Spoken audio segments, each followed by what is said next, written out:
אז איך נראה יום שגרתי אצלי? אז זה הולך ככה.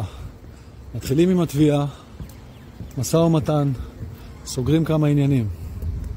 משם לסניגוריה, וכמובן לבית הדין. אולם 4, אולם 6.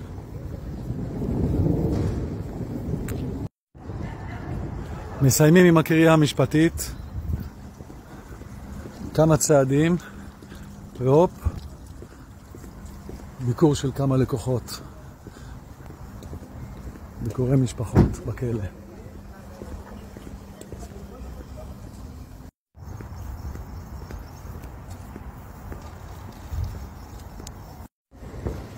וכמובן, אי אפשר בלי הקפיטריה.